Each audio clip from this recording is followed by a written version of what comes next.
Welcome to The Last American Vagabond. Joining me once again in studio is Brad Miller, and I'll use his bio to introduce happily resigned former Army officer, Christ, Truth, Courage, Freedom. We've had a lot of great discussions in the past, Brad and I, and we're following up today to discuss the last point we left off on. And we discussed in the last interview, which was entitled Brad Miller interview, a declaration of military accountability and foreign influence over U.S. policy. And so I really wanted to start today with that point and what's happened since then. And I was reaching out earlier because I've been noticing a lot of stuff he's been posting and talking about. And I think there's, it's a rapidly growing number of people who are becoming aware of what I think is happening, but it just seems Brad really has an insight on what's going on for a lot of different reasons. So it's an honor to have you back in studio, brother. How are you? First of all, great. Thanks again for having me back. We have had some great conversations. I think we've done 2 conversations previously. This would be the third, the second in studio. You know, it's funny you say that. I thought there might have been 3 and I wasn't able to grab the other one, but it could just be a tagging issue. Yeah. But one was that one I just mentioned. And then there was the first one where we discussed the courage about resigning regarding the COVID shot. Yeah. So, we've always had some fantastic conversations before. So yeah, looking to get back into it. Yeah. Well, thanks for joining me, man. And, obviously you've got some insights that most people don't have. Just things that probably more than you even let on your accounts and what you're talking about, so I'd like to get into this stuff with you on how you perceive these things, with the different fields of war, Epstein, how this all evolving. And one thing most important is, your view of Donald Trump, the 2-party illusion, how all this is evolving in a really, in a way, an entertaining way right now, in a very wild and crazy, which is one of the most alarming things for me, is that people are going to get lost in this reality TV version of what it is. But it is pretty chaotic, which makes me wonder whether, as we were briefly talking about off air, who's really calling these shots if they seem to be sort of destroying what was, what they built. Well, before we get to all of that, I'd like to start on the declaration of military accountability and our last discussion about that and your Substack post and, actually let's start with, your brief introduction of, maybe the brief background military COVID point, and then that declaration. And let's go on to what has happened since then, in case they didn't see the last interviews.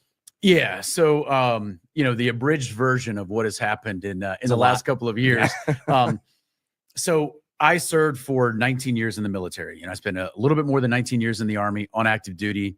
I attained the rank of lieutenant colonel. I was a battalion commander in the 101st Airborne Division at the time that the COVID shot mandate went into effect. Long story short, I was never going to comply with the mandate for a variety of reasons. One being my own health, but a lot of people think that that's the only reason. It's not. There was a much larger, more important reason. So, of course, I didn't want to take the shot for my own health, but there was a bigger reason, is that I knew that this was an operation. I knew that this was to target the American people, if not people across the globe, and I wasn't going to go along with it. Right. And I did, even in 2021, I thought that to go along with it would be to comply with treason, or at least to kind of involve oneself in what was a deliberately planned and executed treasonous operation. I wasn't going to go along with that. So I was fired from command, and shortly thereafter, I decided to resign altogether from the Army after a little bit more than 19 years of service, which means I did not hit the 20-year benchmark to qualify for retirement pension, etc. So I've been out of the Army now for almost 3 years. In September, it'll be 3 years. And since that time, I have continued to, I don't know, what do you want to call it? Be a voice of reason, or talk about government overreach, or here's what I would probably say. Try to get people to think more deeply, right, and conduct their own personal strategic assessment of the environment and exactly what's happening. Because I think a lot of people fail to do that. So here's the other thing. And this is where I think a military background can be a little bit of a double-edged sword. So I like to think that my military experience gives me a framework to think about these problems, a vocabulary to be able to communicate these ideas to myself and understand them, and then be able to share them with other people in a way that hopefully makes sense. Because at the end of the day, we're all in a war. Right. And if you think that you're not a combatant in that war, think again, because those who are trying to fight against us very much view all of us as combatants. Right. So you might as well just understand that out the gate. It's just that this war may look a little bit different than the way that we typically think about, war. Now, with that said, so I have a good buddy of mine who is still currently serving in the Navy. His name is Rob Green. He's a commander in the Navy, which would be the equivalent of a lieutenant colonel in the Army, which is the rank that I held before I left the Army. And he is still currently serving. Now, in 2023, he wrote a book called Defending the Constitution Behind Enemy Lines. And that book kind of detailed what was happening in the military with regard to these policies that were enacted in 2020, 2021, et cetera, mostly focusing on the COVID shot mandate, but it did go deeper than, there were other policies the military enacted during that time period besides just the COVID shot mandate. That book, Defending the Constitution Behind Enemy Lines, was published by Rob Green on July 4th of 2023. So fast forward a couple of months, and on New Year's Day of 2024, a group of us put out this document, which consisted of an open letter to the American public that basically said, and then there were 231 individuals who signed on to this letter. The 231 of us are not going to stand by and allow senior military leaders to destroy the armed forces. And so there were a group of us that were behind that document, but the one who wrote the initial draft, who had the idea and wrote the initial draft, was Rob Green. So in some ways, that open letter to the American public, which we came to call the Declaration of Military Accountability, in some ways it was this continuation of his book that had been published a couple of months prior. Anyway, so his book comes out. First of all, he publishes the book as an active duty officer. He doesn't publish it anonymously. He doesn't publish it under a pen name. He publishes it in his own name. So what's the reaction from senior military leadership? Silence. Now, why? I mean, I would assume it's because they knew that we don't even want to touch this. As soon as we try to refute it, we're already lending it credibility. So don't touch it. So 6 months later, when our Declaration of Military Accountability comes out, which, oh, by the way, I emailed on January 1st, 2024. I emailed to senior Pentagon officials early in the morning on New Year's Day. What was the response? Silence. So it's weird because, again, it was as if they knew, just don't even engage with that, because as soon as you engage with it, you're lending credibility to the message that these guys are putting forward. Well, now fast forward another year and a half. So 2024 was our major push for substantive reform in the military. Did we get there? No. Does that mean that we accomplished nothing? Well, no, that's not necessarily true either. And we brought a lot of awareness to these issues. Right. So then what happens? Trump comes into office. I'm sure we'll talk about that. There's a new Secretary of Defense. Some superficial changes have been made in the military, and we can talk about that. I would say they haven't gone nearly far enough. And now, just recently, within the last maybe 10 days or so, we've come to find out that Rob Green, who wrote the book that I mentioned, and then was the primary author behind the Declaration of Military Accountability, he is still serving in the Navy. Well, now the Navy has opened up an investigation into him for some language that he has used on his publicly, in which he has referred to certain senior military officials as domestic enemies of the Constitution. And so what I would say is, yeah, okay, that's pretty strong language, but it's also true. It's also 100% true. But the other thing is that he has been very consistent in his message. This is the same message that was in his book. It's the same message that we talk about in the Declaration of Military Accountability, or that we have mentioned in many interviews that we have given. So nothing's changed, but now they've gone after him and they have opened up this investigation into him. So on the front of all things military accountability, I would just use this as an example to show that we are still very much in the trenches in that fight. Yeah. Oh, definitely. I mean, what comes to my mind is obviously, what do you think changed? Now, before you answer, I mean, it's interesting that, my thought on why, let's say I guess during the Biden administration, there was no, silence, there's no response. I think, regardless of whether it was Trump or Biden or anybody else, at that moment, I think, just like you're highlighting or insinuating or, hinting at, is that they didn't want anyone, they didn't want, whether Streisand effect or anything else. They didn't want this to get attention in any way, because I think they recognize, as we did, everyone did, that we're at a moment right there where people were more willing, and I think it's gotten better in the way I see it, worse for them now, but despite their efforts, the people were willing to start asking certain questions. We were willing to look into these things we hadn't in the past. And so I think they were just trying to get away from that. Now, I want your thought on why you think, because in my opinion, the circumstances are even worse for them right now. Why do you think during Trump's administration now are they deciding to go after him? What changed? Yeah. Well, if we talk about under the Biden administration, now the first thing that I would say here is I know you know this, but just for those out there who are listening, and I'm assuming much of your audience already gets this, but just to say it, just to map this out. So ultimately, I believe that, you know, Trump and Biden still take their orders from the same networks, of course, but they do play different roles and they have different scripts. And so, but a lot of people within the public, to include within the military, unfortunately enough, they don't necessarily see that. Right. So during the Biden administration, or when Lloyd Austin was the Secretary of Defense, if you were on our side, you felt that you were within a hostile environment because you believed that this administration, meaning the Biden administration, or this Secretary of Defense, meaning Lloyd Austin, they're hostile to the Constitution. They are hostile to the rights of service members, et cetera. But then there may be this assumption that that's going to change with the new administration. Okay. You know, with Trump in office or with Pete Hegseth. There are a lot of people within the military accountability movement and within the public at large that just assumed things would change. And now they haven't necessarily changed. But what did anything change? Well, yeah, I would say there were some superficial changes that have happened. So, for example, on January 20th, so during his inauguration speech, Trump did include some language in that speech in which he mentioned, you know, bringing back these service members whose careers were harmed because of the COVID shot mandate.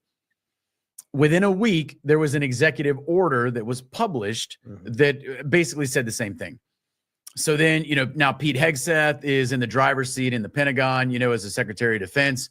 The Secretary of Defense, you know, his office starts putting out more memos, and they put together this process to bring people back into the service who left over the COVID shot military or the COVID shot mandate, those who left either voluntarily or involuntarily. Now, what I would say is the process that they have put in place is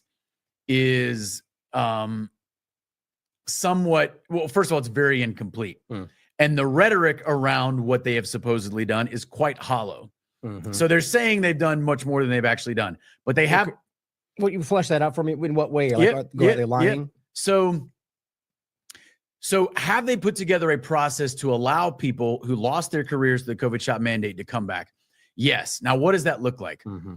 So if you, let's say you're me and you and I, let's say I were to say, okay, let me go back and let me finish out my time in the military. What do I have to do?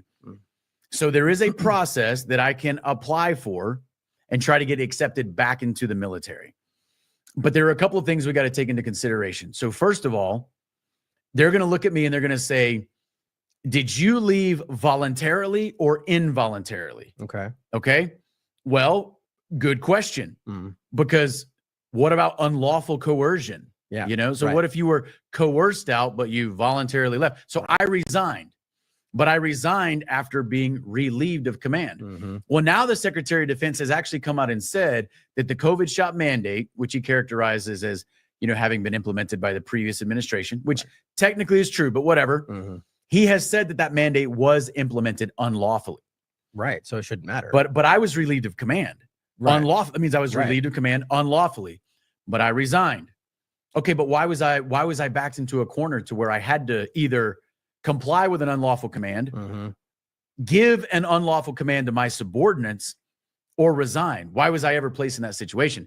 So according to the military, I left voluntarily, not involuntarily. And so the DoD wants to focus on this number of about 8,600. So DoD will tell you, hey, there were about 8,600 service members who were kicked out against their will. And for those 8,600, they will offer them back pay, and then also they will credit them as time served, the time lost between the day that they left service and the day that they would be reinstated. Okay. So if that's a 3-year time period, they would credit them. First of all, they would pay them for those 3 years. and then credit them towards retirement or whatever those 3 years as if they had been served. Now that's a great thing. Yeah. But you're making you're making this very clear distinction between those who were voluntarily kicked out, which is only 8,600, and then the 100K plus that were voluntarily kicked out. You're drawing that distinction where I think that distinction is not quite as clear as you want to make it. So, and the other thing is, even when they try to give the back pay to this group that they consider to be those that were involuntarily kicked out,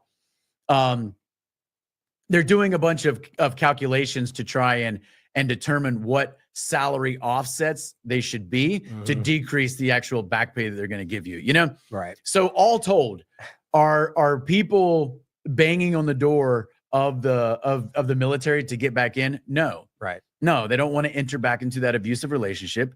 And then also, so we have, if you count all of our active duty troops and your guard troops and your reserve troops, it's over 2 million. So 8,600 out of 2 million doesn't seem like a very large number. Right. But 100, but again, that's the number DOD wants you to focus on, because that is the number of troops that were kicked out against their own will. Right. This number of 100K, which may be a conservative estimate, I imagine. Yeah.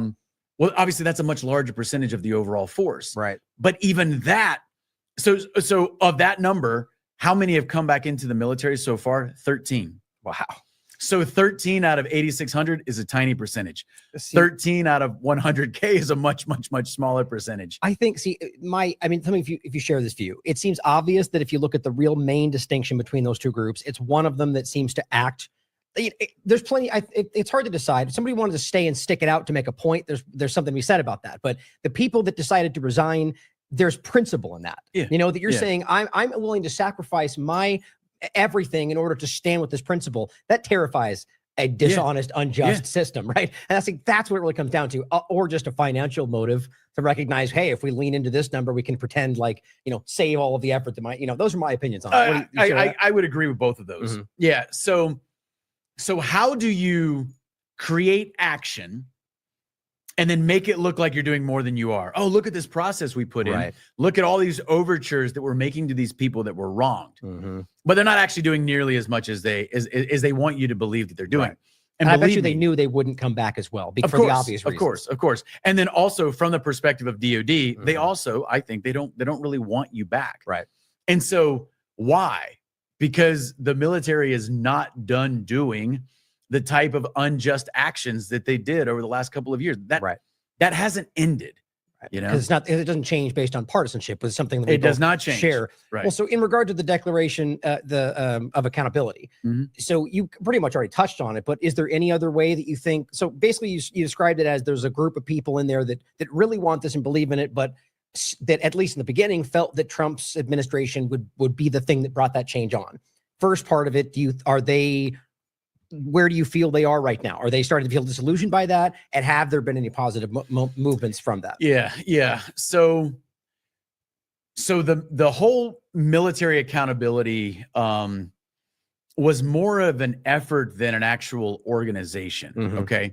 And a lot of people sometimes they would come to me or whomever, and they would say, hey, you guys should create some sort of, organization. And we never quite went that route because people are busy. They got other endeavors they're involved in, but also we didn't even 100% agree on this issue. Now here's where we did agree. We knew that what was happening was wrong, and we largely shared a lot of the same goals that we wanted to see achieved. We did not necessarily agree, though, in our entire strategic picture of the environment or the pathway to achieve those goals. Right. That's where you started to have. That's right. That's where you started to have some strategic differences of agreement, and that's okay. Right. But that can also create some tension. Now, a little bit of tension can be healthy. A little bit more than what is healthy can be, slightly disruptive. And so, within our groups, there would be some conversations, and sometimes those conversations would get a little bit tense as to kind of not necessarily the goals, but kind of the strategic read on what exactly is happening. Who are the who are the influencers or the interlocutors that we should be engaging with in dialogue to try and achieve this or this? Because here's what was happening during that same time period. We had people giving a lot of interviews, even on some pretty big platforms.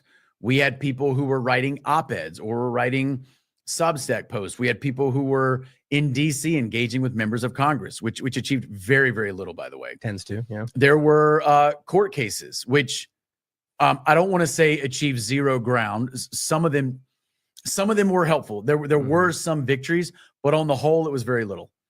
So you get to a point where it's like, okay, we've approached within DOD, haven't gotten a lot of support. Certainly didn't get a lot of support from the president, meaning Biden. I would say we still haven't gotten a lot of support from Trump.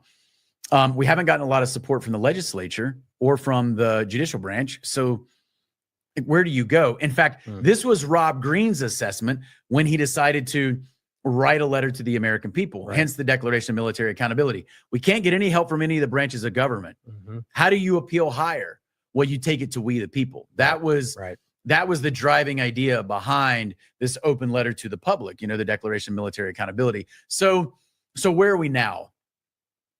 Yeah, and I can only kind of speak for myself, but I know that I know some people within this basic effort have some slightly different opinions than I do, and that's okay.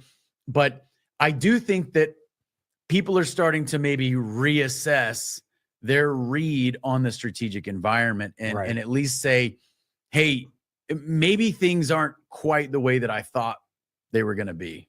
And it's just very healthy and positive, and I get it. I mean, I get and completely understand why somebody would want to hope for the best outcome. Sure, and we should always do that, right? Just don't let that completely overtake what's actually happening. And I think that now is a very clear time. There's plenty of, we'll go over some of them in a moment. There's plenty of indications that this is just not, that there's a lot of narrative statements that just don't match what's actually happening. So I'm glad, I'm hoping that people are starting to see that, because I'm glad you didn't do it in organization direction. I think that right now it's very easy for these things to get co-opted, especially with something that large. Right. I think reaching out to the American people, I think we said in the last interview, was the right way to go, because that's where the change is happening. So you said something very important that I actually want to touch on. So from day one, which would be January 1st, 2024. I mean, that's the day that our Declaration of Military Accountability, which we call the DMA, the day that it hit the streets. And it created a lot of momentum immediately. And I remember thinking on that very day, there's a risk here, because if you want to look at this as a partisan issue, which I don't, but a lot of people do, if you want to look at this as a partisan issue, we have just given you fodder that reinforces that. Now, we were very much trying to keep ourselves kind of apolitical, because a lot of the people that signed this document were still currently serving. So the document on its face had nothing to do with one political party or the other. It was very neutral, very apolitical in that regard. But people are people, and even people who serve in the military, I mean, they still vote. They still have, they may still be affiliated with one party or another or whatever. And so when you look at the environment and you say, you know what, even if it was unintentional, we have put some fuel into this engine that reinforces this kind of two-party dynamic. You mean because you released it under one administration, so the perception is that it's against the perception could be that this was anti-Biden, which we never said. I would never say that anyway, because I think the problem is much broader. But even those who might have felt that way wouldn't have necessarily said that. So this would be unintentional. But here's where you run the risk, though, of being potentially co-opted, even if you don't mean to. And this is something that I think happens all the time, is people are sincere, but their effort that they are involved in can be twisted to serve a certain purpose. I think that's most of what's happening today. Sure, absolutely. I really do. And so this was something that I realized. I remember thinking about this on the evening of January 1st, 2024, because we held, so what happened on that day was I took the DMA, which is a one-pager. People can find it, by the way, at militaryaccountability.net. It'll be included in the show notes. So they can check it out. And so I took that document and I emailed it to can't remember exactly how many, 12 or 15 senior military officers, some of whom are named in the DMA specifically because of the egregious actions they had committed. Right. Now, this document is not addressed to them. It's addressed to the American public. Right. But we sent it to these senior military leaders basically to say, hey, we've written this document. We've signed it. This document is about ready to hit the streets, just so you know. Right. And I sent that. Now, why did I send it? Well, Rob and I spoke about this, and we agreed that even though a bunch of us have signed it, you know, Rob's the primary author, but a lot of us had a hand in kind of the final revisions, et cetera, but that I might be the best candidate to put it out there because I was no longer serving. So I'm less of a target. I'm not in uniform. Yeah. And because, you know, maybe I had a little bit of street cred because I'd been a battalion commander who had been fired and then had resigned at 19 years. 101st, no less. I mean, that has prominence. So in any case, I was like, yeah, I'll put it out there. I will be the one to send an email to the chairman of the Joint Chiefs, you know, the highest ranking uniformed officer, and other generals and admirals, and say, hey, heads up, this is about ready to hit the streets. So I did that at 4 a.m. DC time, January 1st, 2024, when most of America was either asleep or still partying from, you know, New Year's Eve. And I turned right around, and then on my, you know, my Twitter or my X account, I made a post within a couple of minutes, and I put a screenshot of the DMA. And that post in the last year and a half has had almost 5 million views. Yeah. But that is the exact moment that document would have been publicly visible for the first time. And then we took it and we hung it on a website and you know, and then we further socialized it from there. Real quick, 5 million views. I mean, that's viral. I mean, that the world saw that, you know, and that means, and 5 million views is just that means far more than that actually digested that, shared that, took screenshots of themselves and shared it. What I'm saying is that it's really interesting to see how that can happen. And that's the point, that's where the change is happening. People wanted this. They know that. And I think it's just an important line to show that, I mean, it shows you the government does not represent the American people in a very clear way. That's right. That's right. And at the time, I think at that time I had maybe, I want to say less than 5,000 followers. I had a pretty small following on Twitter at the time. Still got that. That's crazy. But it generated that. And I mean, it started immediately. So that night at like, I don't know, 8 p.m. Eastern, you know, if I put it out at 4 a.m., so, you know, roughly at 8 p.m. Eastern, right? The same day. So 16 hours later, we held a Twitter space that just had a ton of people get involved and speak. We had members of Congress in there. It was really crazy. Nice. But this is when I realized if we're not careful, this could be used in a way to reinforce some ideas that I'm not out there trying to promote. Now, at the same time, I had to also say, there are people who can use this to reinforce this two-party dynamic, you know, the elephant versus donkey smokescreen. But I can't let that affect what I am trying to do, because I do believe that there should be military accountability. I don't want to use it to try and paint Democrats as bad and therefore Republicans as good. Right. That's not helpful either. And I don't want people to take what we're doing and try and do that, but I can't not do it just because somebody might take our words and twist them to mean something that we're not actually saying. Well, that you have to. I mean, that's about principle, you know. And so, but nonetheless, even though, that always happens, as you know. Always. No matter what movement you look at, there's always some element to co-opt it, whether from government or something else. But it still has the positive effect is still there, which I think, especially when you have an administration shooting themselves in both feet, it makes it easier for people to see, even if they first accepted it as that's the one side bad. Now they're seeing the other side of it, you know? And so that's why this is so important to keep this momentum going, because maybe people will stumble back through this and recognize now even the full picture as opposed to only half of it the first time. So it's interesting because, so fast forward and we get closer to, to election season. Now, do I believe that elections are free and fair? No, of course not. Did I vote in the 2024 presidential election? No. Right. Did I vote in 2020? No. Did I vote in 2016? No.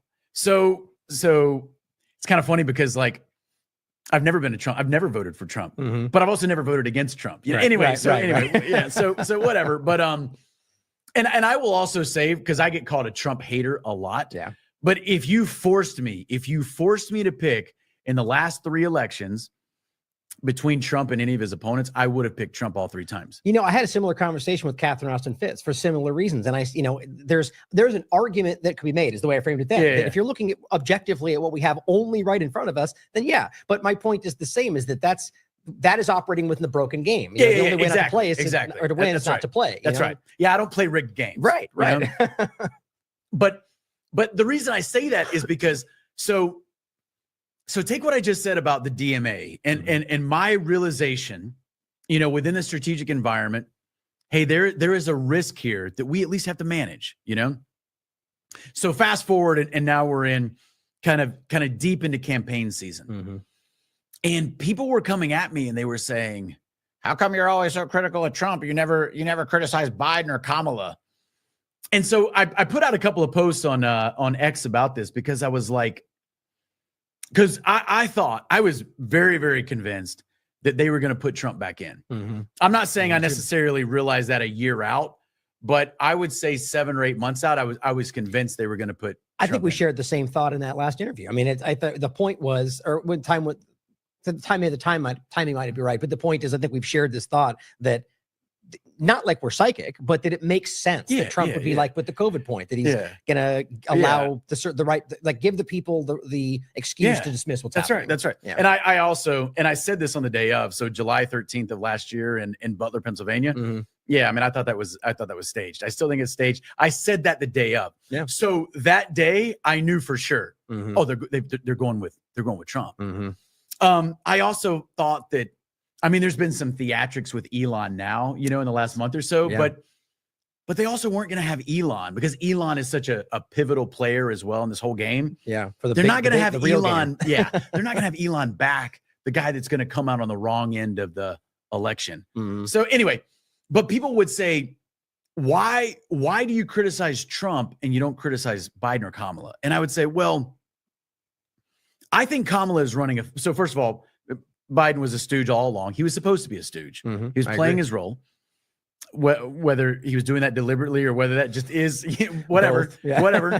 And I think Kamala, I don't even think put together a real campaign. Yeah, I agree. I don't think she was running to win. Yeah, she probably knew. So in my mind, it was, if I expend a lot of energy on her when she's basically a decoy, but expending energy on her is to basically push in the direction of the psyop. Right. Whereas to push back against Trump is to push against the direction of the psyop. Even though if you were to ask me between the two of them, which I prefer Trump 100 times over. But I don't have to pick between the two of them. Right. But by design is your point. That's exactly how it's meant to work. Yes. And, and obviously feel free to question this. We're not psychic, but the obvious point is that it's just logic. And you can see the way this goes, what suits, if we're correct about the bigger picture, what best suits the empire. Right. And this is exactly what seems to line up. But I would even more so add to that your criticisms are aimed I can't speak to everything you've said, but not at Trump as a person, but at Trump who is running the government. Yeah. Right. So it's regardless whether her or him, I bet your criticism would have been the same. That's right. And that's how exactly. So there's this idea that I've been communicating, and thinking a lot about recently. And I even did a video about it recently, but it kind of boils down to principles first and then people. And so what I mean by that is not that people aren't important, of course, but figure out what your principles are. And then as you stand on your principles and as you live in alignment with those principles, you will naturally find the people who are similarly minded. I love it. But when you seek to congregate with certain people first, what happens when you then realize their principles aren't your principles? So now take that one step further. What can you extrapolate from that? So think about, this is why populism is so dangerous as a political movement, right? Because it's not that charisma is bad, but there's got to be some character behind the charisma. Some substance, yeah. Otherwise, you might be an inspirational person, but what are you inspiring people to do? Are you inspiring them to do something that is great and noble, helpful for themselves and helpful for others? Or are you just inspiring them to do something that pushes things along in a predetermined way, right, but has nothing to do with, the interests of the American people? And so, you take a populist movement or something and you take that to its extreme and you have demagoguery, or you have a cult of personality and people are so wrapped up in the personality of this figure And then there's no guiding philosophy there. There's no bedrock of values that some guiding policy is rooted within. It's exactly what we're dealing with, which I know we agree on. You know, and it is. I mean, and it's not a secret. I mean, even right now, I think the Trump MAGA movement, whatever, is grappling with this. The honest elements in there, which I think is largely majority. I think most people were tricked into thinking that's what they wanted. You know, and now they're grappling with this. The very clear many characters we could call out by name if we wanted to. They're just blind support Trump. Will change what they said yesterday if Trump tells them to that day. You know, and that's terrifying.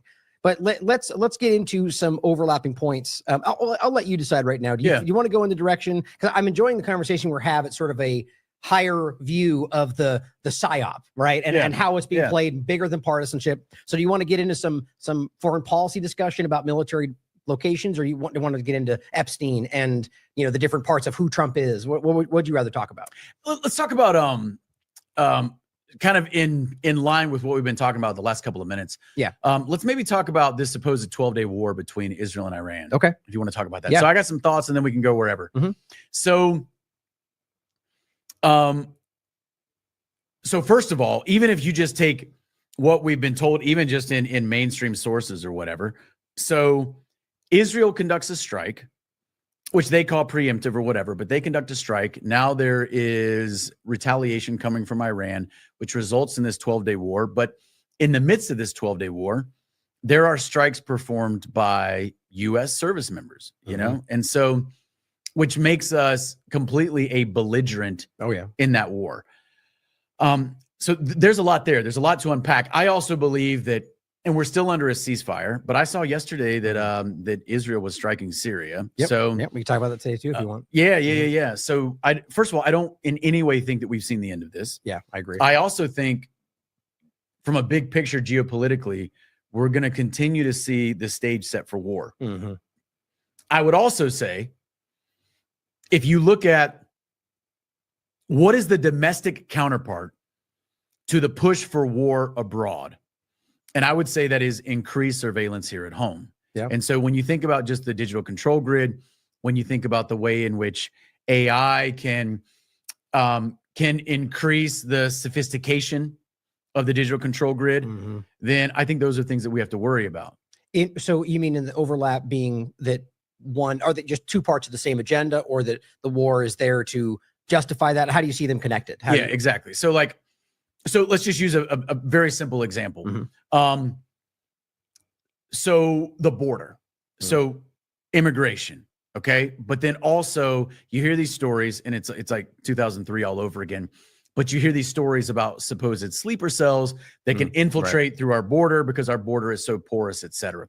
So first and foremost, and this is something we have to realize, is that when you think about problems and solutions kind of in the Hegelian sense, just because you recognize that the problem has been engineered to lead towards a predetermined solution doesn't mean that the problem isn't a problem. Yes, important point. Right. So if I think that there is some complexity behind the border issue, I'm not saying that the border is not a problem. It is. What I'm saying is the same people that are causing the problem are trying to give you a solution.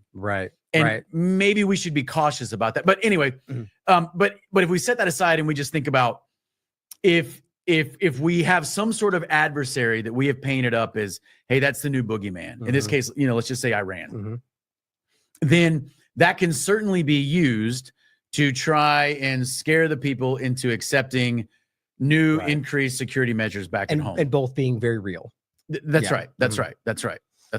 Yeah, well, I mean, I call them like a landmine, like in a hypothetical or a metaphorical sense, where, people will, like, same thing like with the two-party illusion or anything for that matter, is that people tend to break away. There's these moments of awareness, and there are just landmines and traps laid for them that they fall right into and thinking they've discovered the new thing. QAnon was like that, right? Where people thought, oh, they discovered Q, and now they can see everything. And even though that was just the first trap laid the moment you pull your head out of the problem. I think that's what a lot of this stuff is they want to believe that, like my point is that's the point you made, is that the landmine there being, the idea that that's fake, as opposed to recognizing that, yes, that's a real problem, but they're using it to trap you here. They set that there so they dismiss the whole thing. That's right. It's a partisan manipulation. And I think it is wildly present right now But again, I think people are starting to sort of like awaken from that. So right now, on that same point, look out for those mines I'm talking about, because they're laid everywhere to trap you right back into it. So, you know, I put a social media post out, I don't know, a couple of weeks ago, and I said, and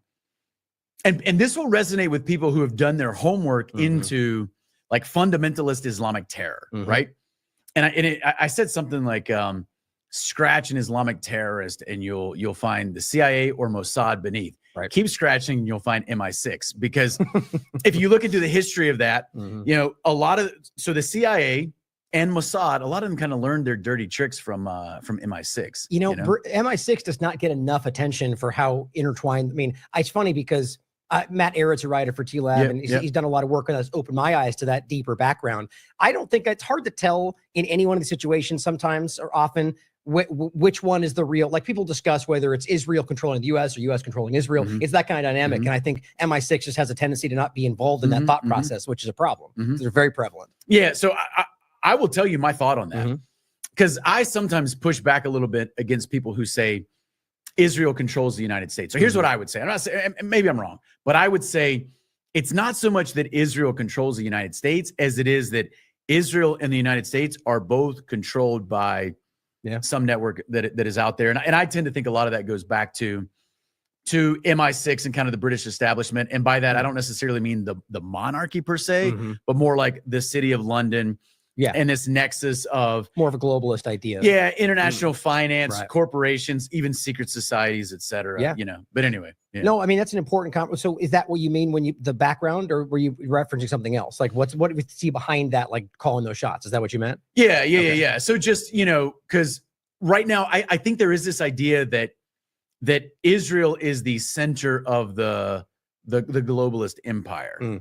And I would say, I think it's more maybe an avatar of the globalist empire. Well, the easiest way to make that clear for somebody who's only just stepped into this is that really, the point is about Zionism, not the state of Israel, I'm sure we agree on. But to your point, Zionism was, you know, existed, but the Balfour Declaration from the UK, that's what started Israel. So you can clearly see that there's more going on there. The hard part is that people, like especially today, you know, there's a lot of, you know, people seeking awareness and information, but they kind of woke up like 2016, 2020, and they don't really dive into the background. I mean, myself, everyone I think does that. Like even myself, I find things that I stumble into that kind of were like before where I started doing this work. And you go, wow, I didn't even like, you still have this weird framing of that you didn't even question because it's from a different time. And we all are going through that. You know, I think cognitive dissonance is a hard problem where there's the people want to run away from it when it becomes contradictory, you know? But the bigger problem I think comes down to whoever's driving that bus. I would argue that I do think Zionism is one of the chief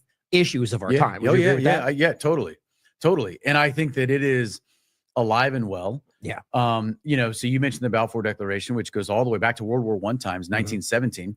But some of these ideas already pre-existed that. You know, you got Theodore Herzl, and I mean, you got the Schofield Reference Bible, because obviously there's a huge huge movement of Christian Zionism within a lot of the evangelical churches, which are very influential in the United States. And so, and it's a lot of, and I mean, I say this as a Christian, but just within greater Christianity and those who profess to be Christians here in the West, but primarily in the United States, you have a lot of mostly Protestants, and within that kind of large umbrella, mostly evangelical dispensationalist Protestants, that they believe they have a moral obligation to unconditionally support this Middle Eastern state that, you know, has been around for, you know, 80 years. It's wild. It is wild. It's inherently contradictory when you look at the basic elements of the facts. It is historically, so that thought, that idea, I would say, is historically and geopolitically illiterate. And biblically, for those who want to go there too, because I would say that too. 100% agree. Well, so this thought stems through a lot of what we're going to talk about. So taking it back to Iran, since you started with that point. What I'm showing on the screen is just Iran faces. This is a recent article from yesterday. Iran faces August deadline to accept a comprehensive nuclear deal or face renewed UN sanctions. So, you know, at a finer point, where do you see this going? Because I mean, you're well versed on this. It's absurd, in my opinion, to think that Iran in any way takes what the U.S. or Israel is putting forward as serious. They've violated everything they've ever done in every one of these dynamics, including with Iran.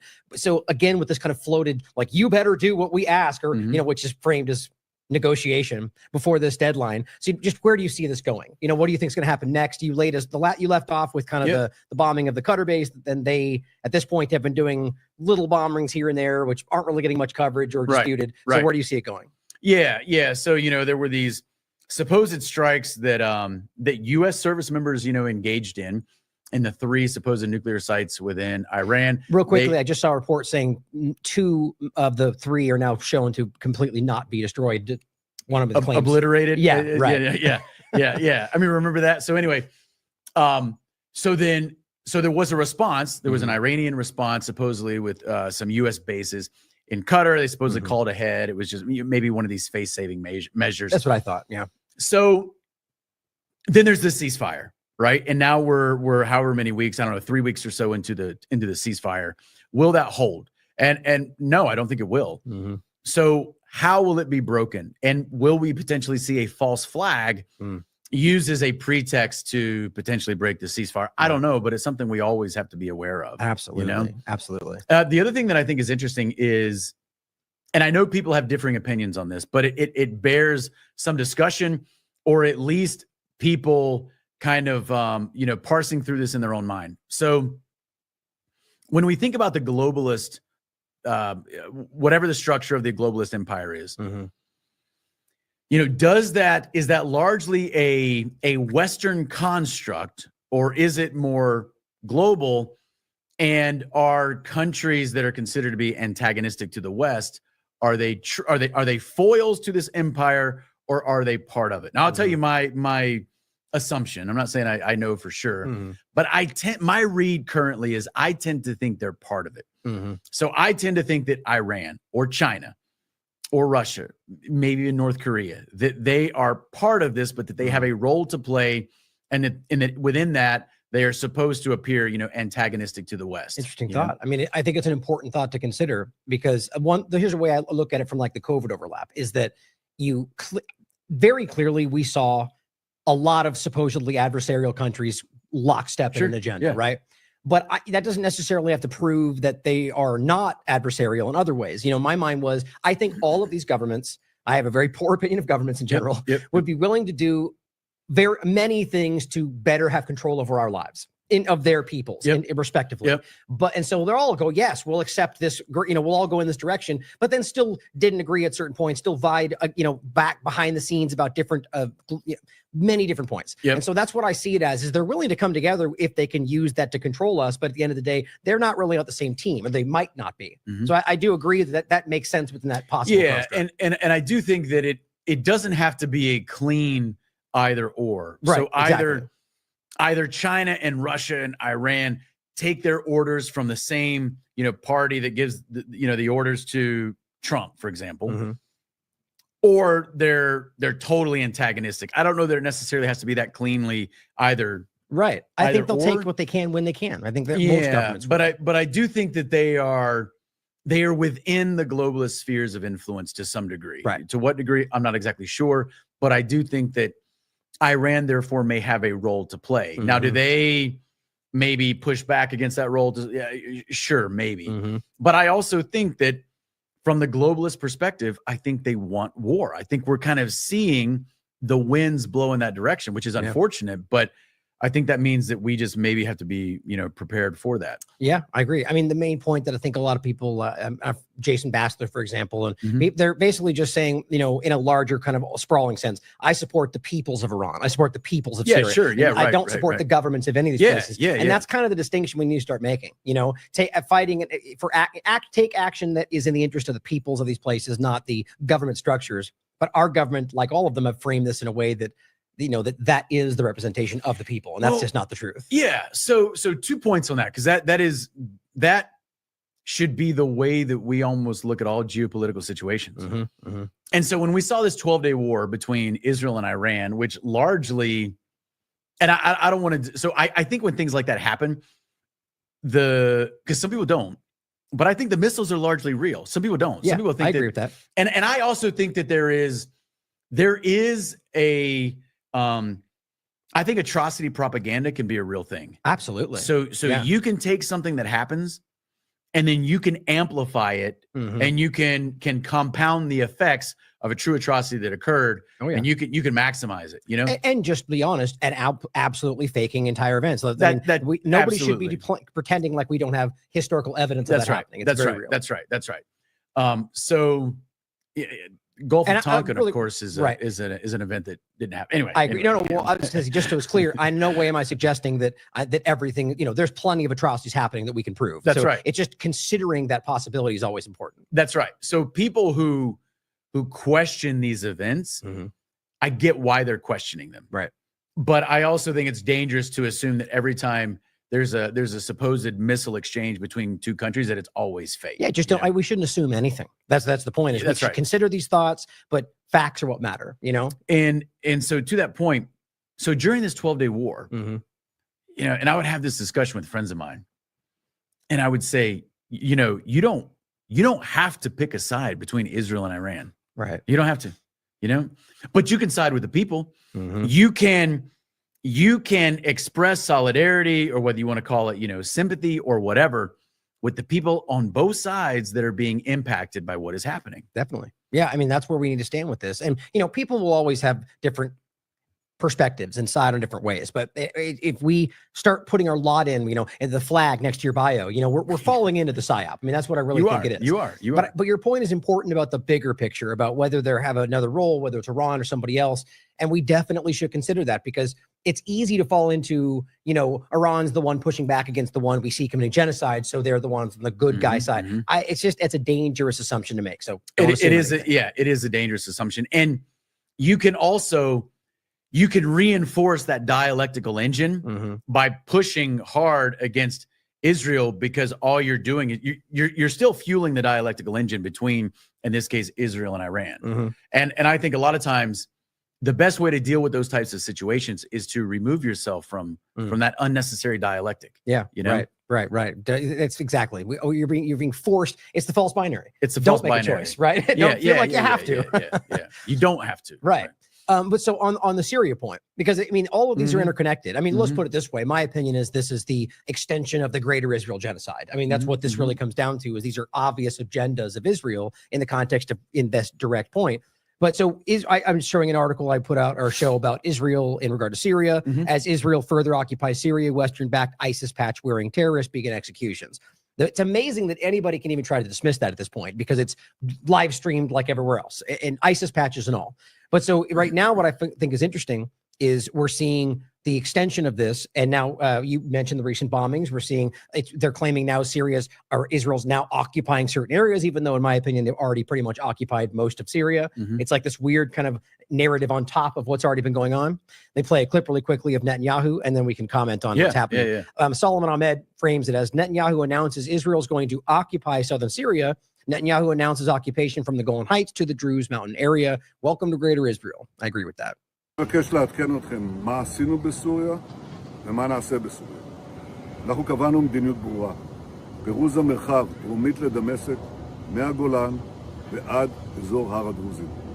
זה קו אחד. הקו השני, שמירה על האחים של האחים שלנו, הדרוזים בהר הדרוזים. שני הדברים האלה הופרו על ידי המשטר בדמשק. הוא שלח צבא דרומית לדמשק, לתוך האזור שצריך להיות מפורז, והוא התחיל לטבוח בדרוזים. So what's frustrating for me on that is, first of all, the idea of occupying, which they're already doing, but interesting point of always seemingly using the Druze population as like this, we're saving them, when they themselves will speak up and say, we want nothing to do with Israel. But just your thoughts on the larger point here on the narrative is always that we're coming in to save the day. And what's Israel doing with Syria? Give me your big picture view on this. Yeah. So we mentioned false flags a few minutes ago. But what is a false flag? I'm not saying this is a false flag, but what I'm saying is a false flag is just one type of invented pretext. So you find a pretext, or you invent a pretext to supposedly create a justification for you to, engage in some action. So, and I think that's kind of what we see here. Oh, look at what's going on with the Druze. Israel, we've got to get involved. And so whether it's a false flag, but because we've seen this type of pretext used before as well, where you'll have some country who says, hey, we've got we have ethnic brothers. In this case, I think he uses the term brothers of our brothers. But anyway, we have ethnic brothers that are being, genocided or are being repressed by this other country. Now we've got to get involved. Right. So in any case, it's a pretext that is either identified or invented to justify then, some action. What do you think their objective is, whether Israel or the United States involved with Syria, outside of the Russia dynamic, which seems to still be present, but now that Assad is gone, diminished, but what do you think their objective is? Well, I do think that your assessment about the greater Israel, that is something that I think we all have to have our eyes on, because when you look at the modern borders of Israel compared to what greater Israel would look like, it is, first of all, it's eye-opening. Now, you just mentioned Russia. So here's the other thing about Israel. So whether it's geographically, whether it is culturally, it's kind of this, it's a hinge between the East and the West. Okay. Yeah. And one of the things that we have seen is we've almost started to see some tensions that look a lot like old Cold War tensions that have started to reemerge, where those antagonistic feelings between the East and the West are kind of starting to reemerge. Now, we're talking about Israel right now and Syria, but you did just mention Russia. But we're 3.5 years into what's going on in Ukraine. But of course, a lot of the tension in Ukraine didn't start in 2022. Right. We don't have to go back that far before we start talking about what happened in 2014. The West was very involved in, all the actions, around Maidan, et cetera. Right. And it, to some degree, I do believe that what is happening in Israel is related to the Greater Israel Project. But I also, in my mind, I see that itself as a component in potentially a larger strategy as well to increase the tensions between the East and the West. Right. Yeah. I mean, it does seem that war and conflict is a clear outcome in all this, or a goal. I brought up the map for people to see it. And we should remember too, that the patch that they're wearing, this is not some old concept. They have patches to this day that are being worn as they kill people in Gaza that show the Greater Israel map on their patch. So that's right. This is a very Smotrich, Ben Gvir. These are people that are very forward about it, and they're proudly telling people this is what they're doing. And it's weird how the West just pretends like this is not the most obvious thing in the world. And you can see all of them, from Iraq to Syria to it's everything. I mean, and it's all coming to pass. Well, yeah. So in the last couple of weeks, there have also been some increasing tensions between Azerbaijan and Russia. Okay. And so this is interesting because a lot of Americans probably do not think a lot about Azerbaijan. Right. But Azerbaijan is a key player. First of all, it's in kind of this Southern Caucasus region that is very strategically important because it lies between the Black Sea and the Caspian Sea. So you've got Azerbaijan, you have Armenia, to the direct west, you've got Georgia, Turkey's kind of right there as well in that region. And then, but Azerbaijan also, shares a border with Iran. So very close ally with Turkey, Azerbaijan is. And Azerbaijan has had a series of wars that it has fought with Armenia. So they had a war in the 90s. They had another war in 2020. And the reason I share this is because I do think that this is also somewhere where we kind of have to keep our eyes on. That's not, Azerbaijan's not exactly in the Middle East, but it's in kind of that greater region there in the South Caucasus that is not that far away, but is also potentially being used as a point of leverage to cause tensions to flare between the East and the West. Now, if I remember correctly, Robert Inlakesh has spoke about groups that Azerbaijani groups that exist in Iran, right? That are very prominent, that he worries might be a point of manipulation from Israel's perspective, to use some of these groups from within Iran. And we recently just saw, whether it's Azerbaijan or not, but groups that were in Iran that were like cells, sleeper cells that came up and they conducted those attacks from within Iran. And so that just adds to that point that maybe that could be something Israel uses as well to create a false flag. So I think that's a real point. And that's kind of what I'm driving at too, because Azerbaijan has demonstrated a closeness to Israel and tensions with Iran. But they are interesting because they're very closely allied with Turkey. In fact, they almost consider themselves to be you know, one people, two nations, primarily a Muslim nation. But it's really weird. If you look at the map of Azerbaijan, up until recently, they used to have an enclave within their borders called Nagorno-Karabakh, which was comprised of a bunch of Armenians that lived in this area within the Azerbaijani borders that Armenia claimed. And of course, they had several wars over that. And in the most recent conflict between the two, Azerbaijan has basically taken over that entire area. But in addition to that enclave within their borders of Armenians, Nagorno-Karabakh, they also have this other like exclave, I guess, that is another portion of their territory that is not contiguously linked to the rest of the country, and it's on the far side of Armenia. So Armenia is kind of in between the greater portion of Azerbaijan here, and then this tiny portion of Azerbaijan to Armenia's west. So a really fascinating country, even if you just look at it in terms of the map. And then it's right on the it's right on the coast of the Caspian Sea. There's a huge pipeline that runs through that South Caucasus region. Seems strategically important. It is strategically important, but pipelines also, first of all, they're economically vital, but pipelines are also often targets of terrorist activities, and therefore could potentially be used even in a false flag scenario as well. Yeah, definitely. I mean, I think all, you know, as we say, stay vigilant, because clearly I agree with you. I think that the logical outcome here is that Israel will do something to justify what it's, I mean, it's not a secret. They've been screaming about wanting this and having the US be the group to carry it out for them for decades. I mean, on the surface. So we should definitely be keeping an eye on that. Now, the overlapping point of this obviously is what's going on with Gaza. You know, that clearly I genuinely think that because of the way they conducted this is why the narrative is collapsing. I mean, it's been coming for a long time, but I think they shot themselves in both feet, as we said earlier, by conducting this in the most belligerent, clumsy, obvious way ever. So show a couple things for the audience to get. This is just as of today. This is antiwar.com. Every day they're doing these reports now, and it's almost the same every day. Israeli tank strikes Gaza's only Catholic church, killing 3, injuring a priest. And what's interesting is it's a priest that the Pope has been calling daily. And now they struck this church, and you know, apparently it's causing this, rightly so, a huge international thing. Israel spoke up and said, "Oh, it was an accident," because people, you know, when it happens that it gets enough tension, they respond to it. You know, BBC reporting at least 20 killed in another incident at the GHF food lines. And every day that's happening, and 93 killed in just the last 24 hours. So, you know, what are your thoughts on you know, what's going on with that, how it's possible that it can keep continuing for a year, even though we see it?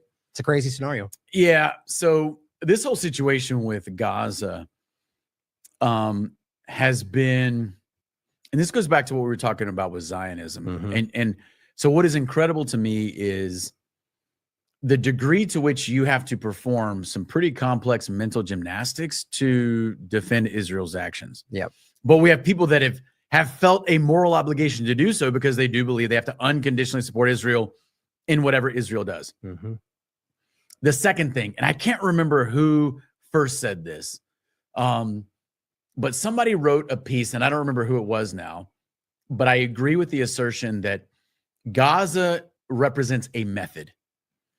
And so I do believe that on a global scale, we may all find ourselves Gazans at some point. I can't remember who originally wrote a piece in which they said that, but that to me was impactful when I first came across, you know, someone said that. And I think I may have even read the piece. I just don't remember when it was, because when you look at the way in which Gazans have been treated, and the way in which many people across the globe have turned a blind eye to it, or have tried to contextualize it in some way in which you make it either less horrific or you even justify it, has been as sick as it is also just kind of in some ways like darkly insightful. And I say insightful because not insightful in a good way, but that's why I say darkly insightful, because insightful that you can make good people rationalize some pretty dark things if you find a way to do it. You know, I took that in the sense that it's hard not to acknowledge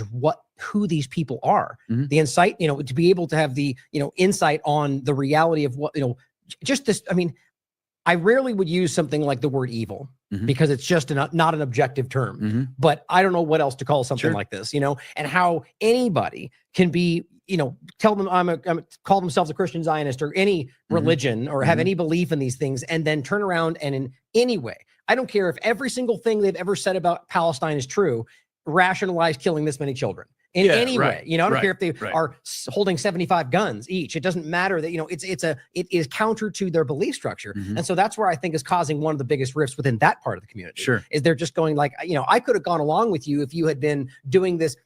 Here's an interesting point that I think Dave Smith made in the debate a while back, is that had Israel October 7th, 8th, went right to the UN, which, like history they'd never really done, but just decided, you know what, we're going to play this differently, right to the UN and said, we were attacked. We want to go through the right channels. They would have never needed support for the rest of their life. I mean, it would have, it's so, and then they could have gone on bombing and killing, right? But just going to them and acting like they're going through the process. Instead, they went genocide, right out of the gate, started murdering children in daylight, and people expecting the same old thing and people looking the other way, but it just jarred people, and so had they gone the right path, they clearly they would have succeeded incredibly, But the point is, it jarred these people to the point where they can't keep ignoring the moral, absence. Yeah. So it kind of reminds me of what we were just talking about with the situation in Syria or with the Druze, et cetera. So, and then I mentioned Azerbaijan. So we may start to see two blocks kind of start to form, right? And I wonder if maybe what's going on in Syria is are we now witnessing Israel break the ceasefire without breaking the ceasefire? So in other words, we're going to initiate hostilities, but we're not going to do it directly against Iran, but we are going to reinitiate hostilities, and those hostilities eventually are going to spread. Yeah, they did it in Lebanon. They do it. I mean, Craig Murray was highlighting that from day one, the supposed ceasefire with Lebanon. They broke that every day going forward. No one even talks about that. And they still never stopped it. But then same with Gaza, they broke that every time. But so like you're saying, having the conflict kind of drive out from other points. So it's like they didn't break the ceasefire. Yeah, exactly. So they haven't launched new missiles at Iran. Now they may, just for all the reasons you just said, like, in fact, I was going to say earlier in the discussion, if we see the ceasefire broken, I think there's a much greater likelihood that it would be broken by Israel. Yeah. But what could be happening is that Israel is basically breaking it now. They're not technically breaking it because they're not launching Israel's or missiles at Iran, but they're engaging in hostilities that they know that some of their historic enemies are going to react to and perceive that way. And that's right. And they are eliciting that reaction without launching missiles directly at Iran. There's also the point you made about reports. That's why I briefly mentioned earlier that I can't verify, I don't think anyone has yet, that there's been events that have happened since that ceasefire, bombings in certain areas that get disputed. Even I think even Iran has an interest in going, well, either way, we're going to claim it's not them, right? But very well, I feel makes sense. And even the way it went down was one more of these sleeper cells. And so your point being, from Iran's perspective, Israel never stopped attacking them. So I get that, that makes sense. But I don't think Iran has been very, they've shown restraint in more ways than I could imagine, going from Syria, any different mini dynamics with basically showing that they will not react the way that they want them to. They're not going to be belligerent. They'll wait, like you mentioned, with the kind of possible back channel conversation. They let them move things out of Qatar. They bomb Qatar afterward. I think that they won't, is what I'm getting at. I think that they've shown restraint enough. Now, one thing that I have heard Colonel Douglas McGregor say in various, and he's given a lot of interviews the last couple of weeks. Now, I find myself listening to him a little bit more than I used to. Because I think from a military perspective, he is very smart and he knows exactly what he's talking about. And he probably has a lot of connections. I sometimes have felt that his overall geopolitical understanding has been a little bit lacking. And I would attribute that to when you spend a long time in the military, you start to see things. And this kind of goes back to the way that I opened up the discussion, is that a lot of times military service can actually negatively impact the way that you see the world, because you get locked into this geopolitical construct in which the dominant actors on the stage are sovereign nations. And you don't tend to think of, well, who's pulling the strings behind these different nations? And even if two nations go to war, is somebody pulling the strings of the leaders of both nations, et cetera. Right. The military because you are you're an agent of your own government. I mean, for 19 plus years, I wore a uniform that said U.S. Army. Right. It had a U.S. flag on it. I'm an agent of the U.S. government. So you tend to think of, well, the U.S. does this and our allies do this, and we have adversaries out there that do this.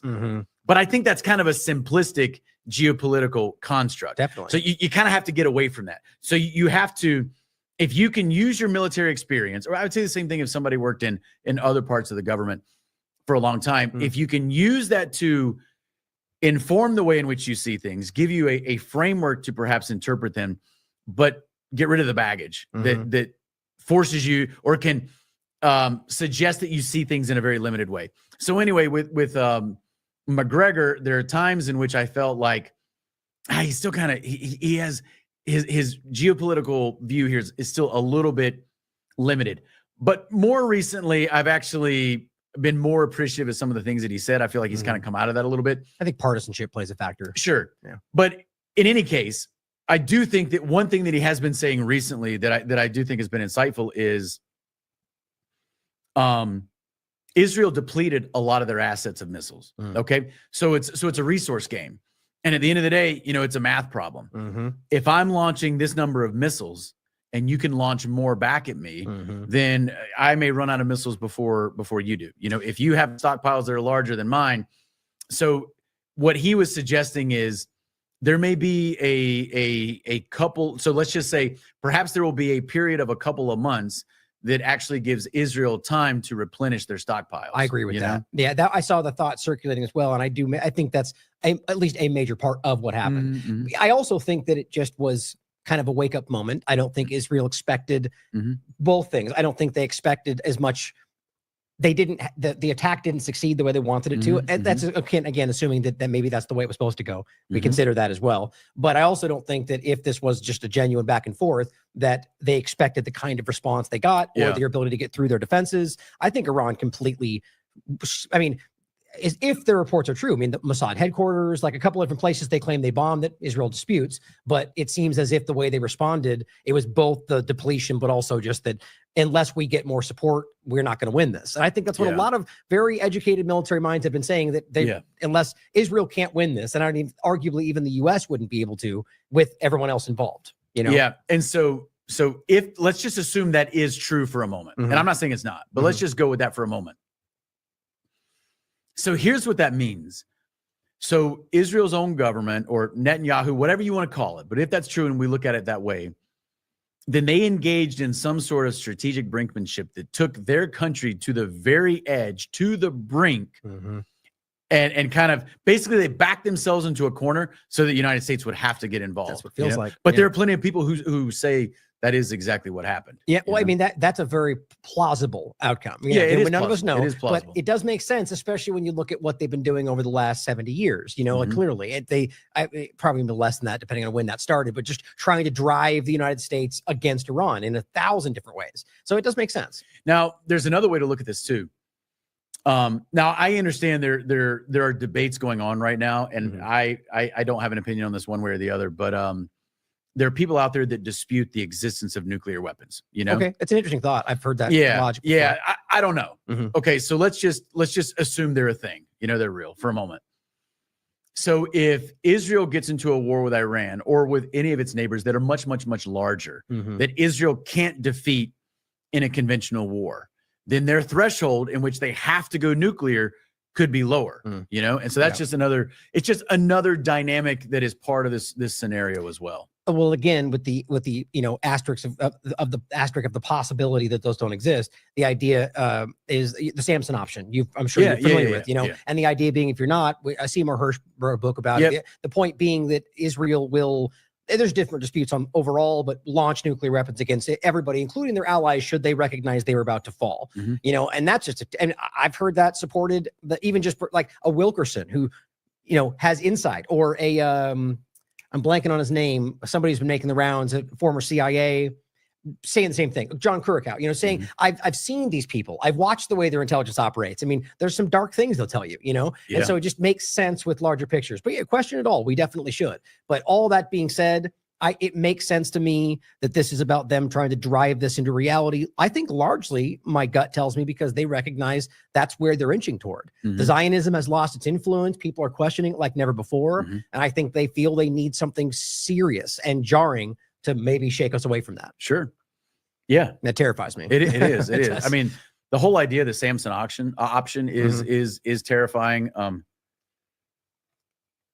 Nuclear weapons, again, assuming they exist. And this is, I find that fascinating. But I haven't looked into it enough to make a determination one way or the other.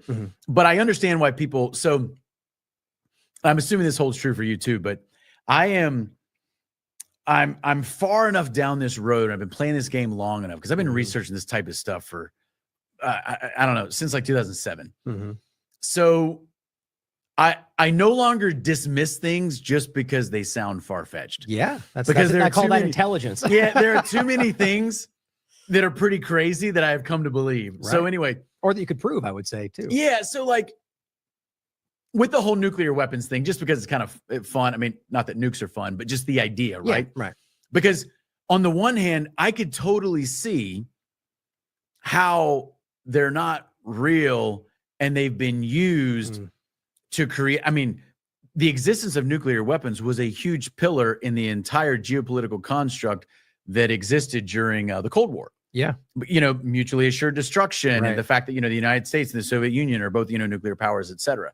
So I could kind of see why that veneer would need to be there in order to kind of prop up that.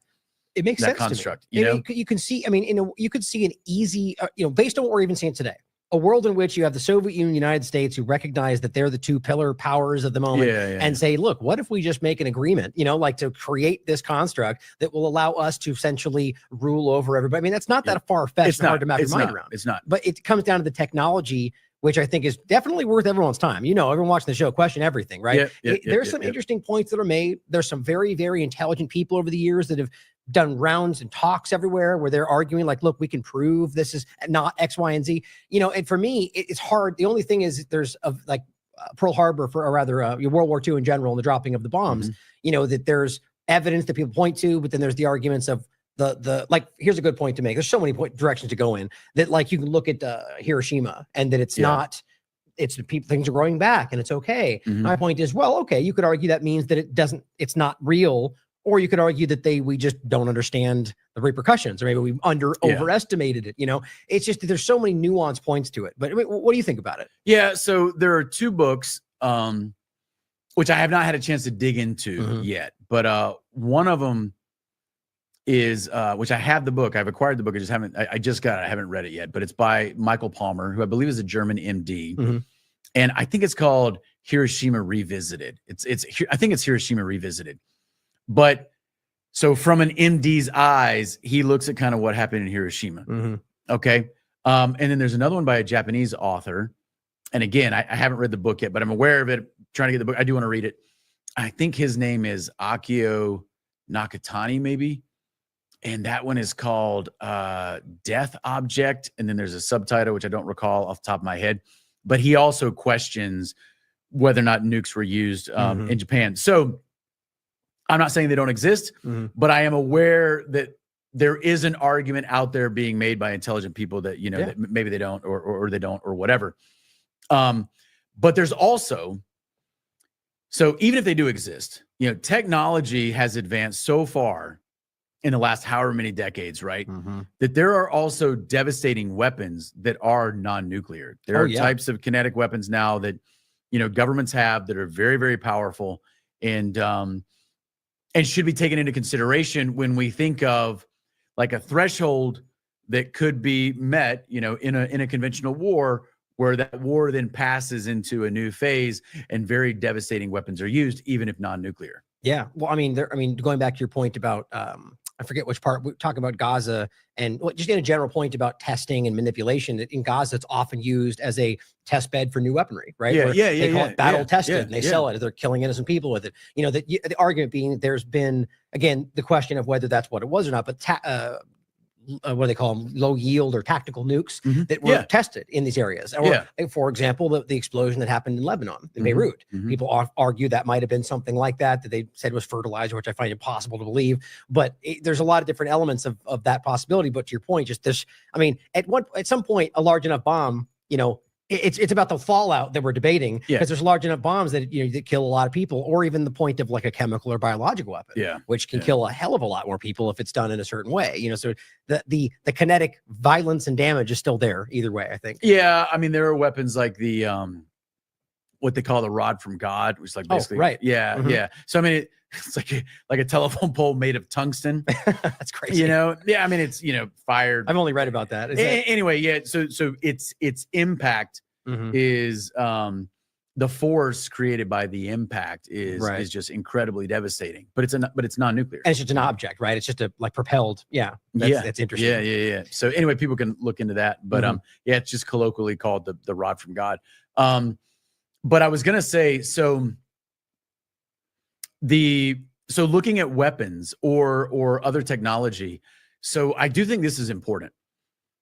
So the military industrial complex, so this term has been around for over 60 years, right? And generally when people think of the military industrial complex, they think of these large corporations that create military hardware. I mean, someone's got to create tanks and bombs and aircraft carriers and fighter jets, munitions, who builds submarines, et cetera, right? And I think that's all important. And if we end up in a very large war, military hardware will continue to be very important. However, we do need to update our understanding of what the military industrial complex is. Agreed. Because in 2025, you got to understand the importance of data and metadata. And so it's not just Lockheed Martin, Raytheon, but it's also Palantir that is, gained so much notoriety recently. Anduril, there are other companies out there, like Oracle or whatever, but there are some of these that are very powerful. And these are, make no mistake, these are a crucial part of the military industrial complex nowadays. Absolutely. I mean, I think that's where it's all going, quite frankly. And there's such an important point to make right now that, I even make kind of a similar point in the point of like surveillance, that a lot of people are stuck with like, listening devices and cameras. And we are so far beyond that. It's like almost irrelevant. Your phone is right there. Or it's like Wi-Fi mapping your house. We're so far beyond this, that same kind of thing is that, we're focusing on the kinetic side of it, but people are arguing that even today that we're sort of beyond that, or even the idea of like you mentioned earlier, 5th generation warfare, as opposed to even like deploying soldiers where at this like higher, or drones, we're getting to a whole other level of this to where we need to like fundamentally change the way we perceive how these work. And point being, we can be played with those things. Like you're talking about, we could be looking at something else while the real thing's happening over here. I think it's a big part of that. So you've probably heard, maybe you've even commented on the AI system that the Israelis use called Lavender. Yeah. Okay. Or Habsora. They use it. Yeah. Okay. So you're aware of that. Maybe even your audience has heard you talk about it, or they've heard others comment on it. And there's a lot of information out there that people can just search and they'll find about that. So two things that I want to mention. One of them is this is a lot of conjecture on my part, but I'm still going to mention it. So the Department of Defense, I don't know, maybe 5 or 6 weeks ago, they made an announcement that they were going to decrease the number of generals and admirals that we have at the top. Now, just so people know, we have a large military. I said earlier, if you take into account all the Guard and Reserve troops, it's over 2 million. So we have a large force. So we maintain billets, just on the active duty side, we maintain billets across all services for a total of about 600 generals and admirals. Sometimes we go above that number, but we maintain about 600 billets for generals or admirals 1 to 4 star. What's a billet? Like a position. Okay. So like positions for about 600. Okay. Generals or admirals 1 to 4 star. Okay. Active duty. That's including Army, Navy, all of them. A total of about 600 guys. Whether they're a 1 star, 2 star, 3 star, 4 star. Okay, that's a lot. People have said, rightfully so, hey, our military during World War II was much larger and we had less generals and admirals at the top. Maybe we're too top heavy. Okay, great. Maybe we are. So a couple of weeks ago, whenever it was 5 or 6 weeks ago, DOD came out and said, we're going to relook this. We're going to decrease the number of generals and admirals we have at the top. Now, maybe that's a good thing. Maybe that should happen. Maybe it should have happened a long time ago. Mm-hmm. But there's a part of me that says, okay, maybe we should. Is there another reason that they're doing this? Mm-hmm. And is it because we're going to get to a point where we need less human decision makers at the top? Yes. Now that's conjecture on my part. Yeah. But those are the types of questions that we at least need to entertain. I 100% agree with that. I mean, right now it's very obvious that that's the direction that the world is going in, that the US and China seem to be driving everyone towards, right? Mm-hmm. Clearly, and a lot of other groups too. But so the obvious point is that they're going to have less need for people in those positions. Israel's demonstrating that right now. They're showing that, Mm-hmm. in the background in other conversations. But I agree with you. And I think that that's whether or not that's why that's happening. Yep. I absolutely agree. That's where we're going. And I think that right now, it's also, I mean, one other thought I would add to it is that it also might just be that there are people with certain mindsets in leadership that might be a problem with where things go. Yeah. That'd be my conjecture. Yeah. So I totally understand all of the quote unquote normal and maybe even positive reasons as to why you might reduce the top heaviness of our force. I totally get it. Mm-hmm. And maybe that's all it is. Mm-hmm.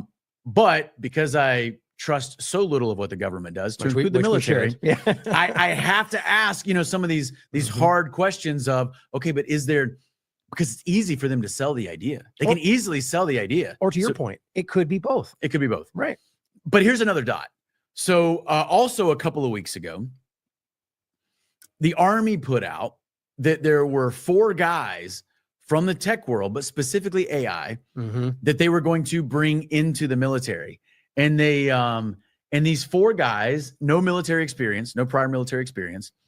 They all come from, important AI corporations. And these guys have been commissioned as lieutenant colonels in the Army Reserves. Now, for those who aren't familiar with the military, let me explain why this is so weird. Okay. So DOD, so the terms DOD, the Department of Defense, and the military, they're like mostly synonymous. You can kind of use them interchangeably, but they're not exact synonyms. And DOD is technically larger than the military, okay? Because you have a lot of civilians that work for DOD. So even I sometimes use the terms interchangeably, but they're not exactly synonymous. And you can be a civilian who works for DOD. There are many civilians who do work for DOD.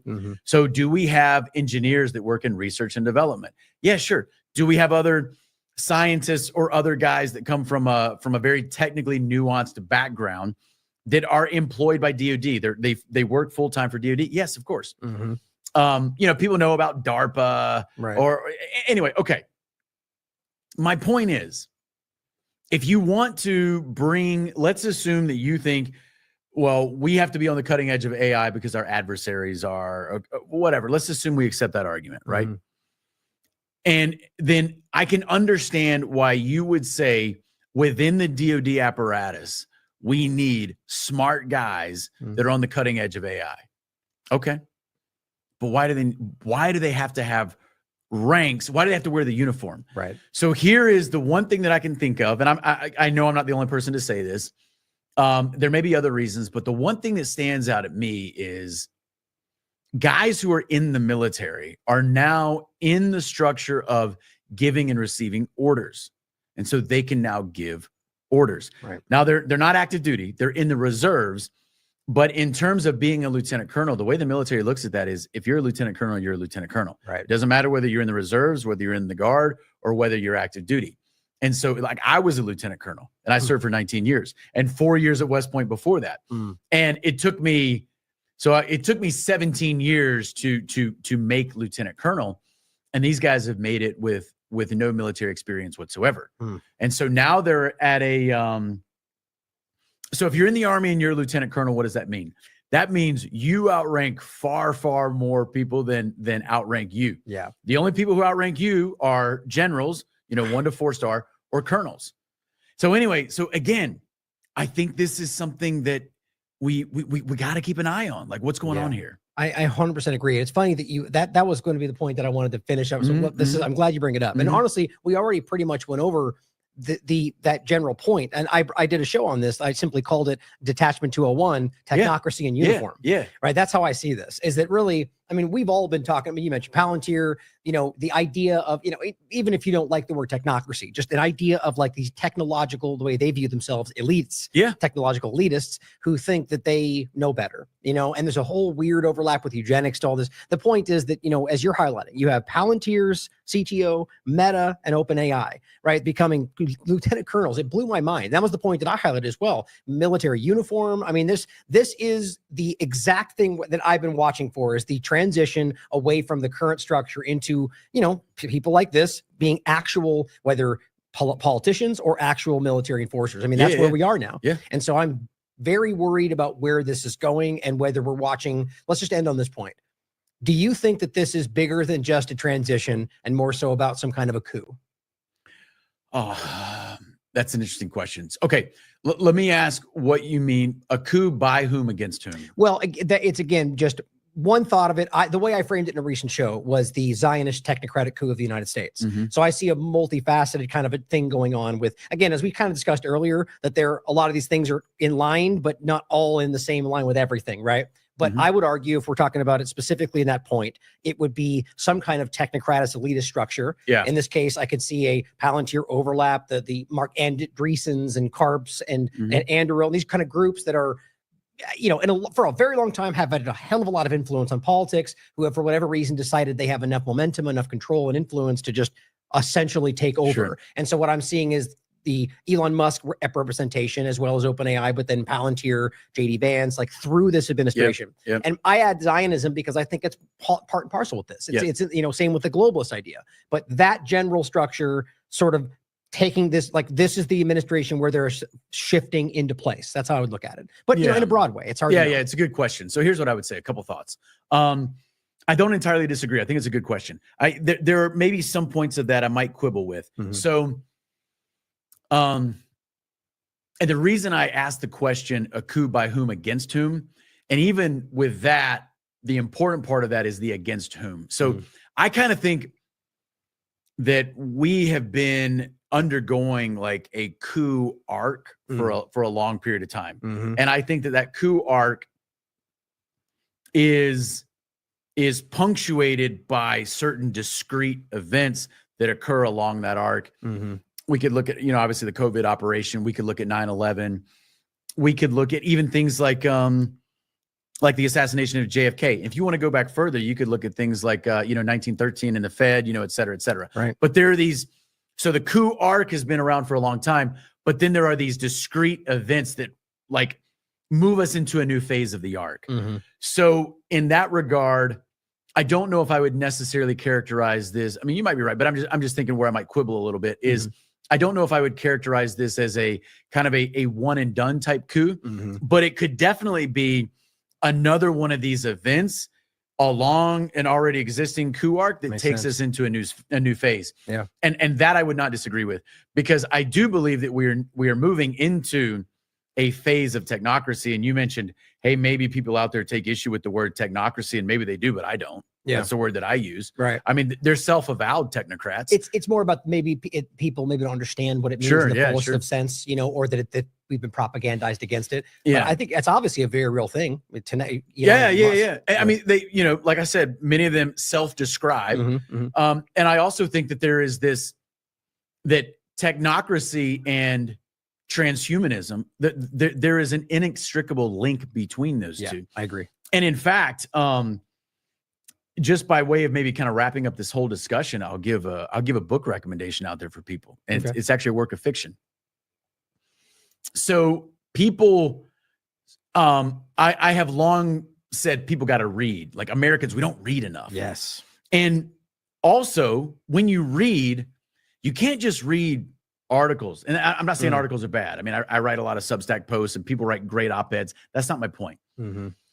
But you have to read books, because a book is different than even a very scholarly, well-defended article. Because the argumentation that you put into place in a 300-page book or whatever, right, compared to even a very dense, information-rich, very well put together article, it's still very different. And as Americans, a lot of people are losing the intellectual stamina to read a book. Wow. And I, for a long time, was reading almost exclusively nonfiction. And I still read more nonfiction than fiction. But I've started to go back and read more fiction. I think there's a lot that you can read in fiction that will supplement what you're reading in nonfiction. Yeah, I agree with that. So recently, over the last 2 years or so, I've been reading a lot of the dystopian literature. Now, I had read 1984 previously, okay? But that's like the granddaddy of the dystopian works, right? Okay. So if you haven't read 1984, read 1984, but that's not actually my book recommendation. I'm building up to it. If you haven't read Brave New World, read that one too, because you need to understand like the hard approach and the soft approach. Now there are different, and Brave New World represents that kind of soft approach, you know, where you grow to love your servitude. Now there are people who will tell you that, you know, George Orwell, whose real name was Eric Blair, or Aldous Huxley, they will tell you, hey, these guys aren't so much warning you as much as they are globalists and they're telling you the insider plan. Not my point. Regardless, they are still very, very valuable. Ray Bradbury's Fahrenheit 451, you know, a great book. In fact, of those three, that one's probably my favorite. But there is another one that people are less familiar with. And it came out of Russia in the 1920s. It's a 100-year-old novel, and it's called We, W-E. I've heard of that. Okay. So there are a couple reasons why I would recommend that people read it, and particularly right now. So it predates 1980, well, both Brave New World and 1984. So I think Brave New World was published in 1932, and 1984 was either in 48 or 49. I forget, yeah. But and then Fahrenheit 451 was in the early 50s, maybe 53. But We is from the early 20s. I think it was published in 1924. So it was written in the Russian Revolution during that time period by a Russian author named Yevgeny Zamyatin. And the manuscript was smuggled out of the Soviet Union and was actually published first in the United States, I think in 1924. It's funny. I think I've only heard this once, but it's ringing true. I've heard this vague story. Yeah. Check this out. So I'll explain why it's important. So first of all, it's written kind of in these early years of what would become the Soviet Union. And in fact, supposedly it was the first work that was actually censored by the Soviet Union. So obviously the manuscript is written in Russian, but it's first published in English. And I believe, if I remember this correctly, the first copies in Russian of the novel weren't from the original manuscript, but they were Russian translations of the English translation of the original manuscript. It'd be interesting to compare those two in Russian. Anyway, interesting.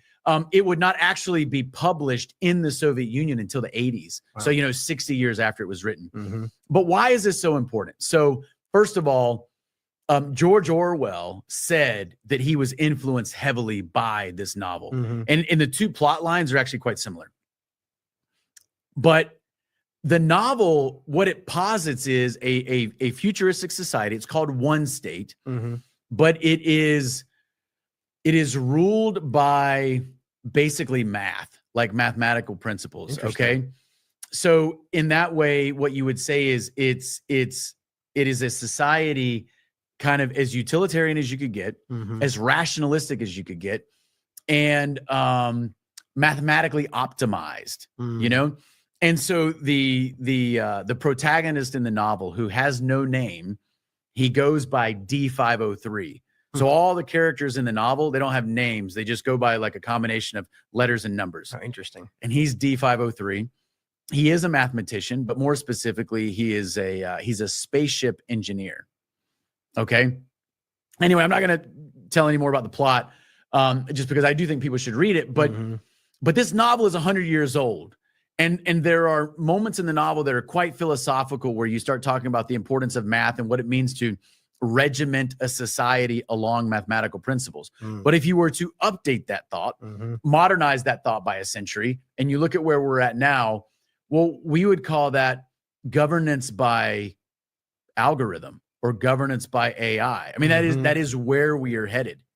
What does the algorithm tell the state that it should do, et cetera? So anyway, very interesting. These are some 100-year-old ideas that I think should resonate with us now. So anyway, so I offer that out there for everybody listening. So Yevgeny Zamyatin is the author. You can easily find it. The name of the novel again is We. Well, thanks for the recommendation. I'm definitely going to check that out. A couple ending thoughts. Derek wrote an article called Doge, Is Efficiency a Gateway to Technocracy? I used Elon Musk's face over, I forget his first name. Name was Taylor.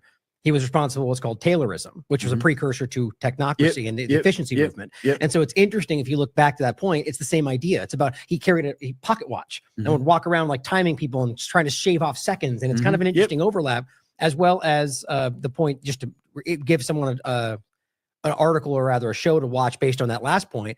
James Corbett did a show called Algocracy, Government for the New World Order. Right. And it's just about governments by algorithm. That's and right. I recently actually did a show too called, it was called The Impending Future of AI Government, but then the kind of additional point behind it was, but who controls the AI? Sure, right. Sure. So it's just, I'm with you, man. We're going in a very dangerous direction, and it seems that regardless of the flavor, all the power structures are going in that direction. You know, so that's kind of the larger point again, that it seems like we're just being played off each other to get to a point to the power structures want. You know?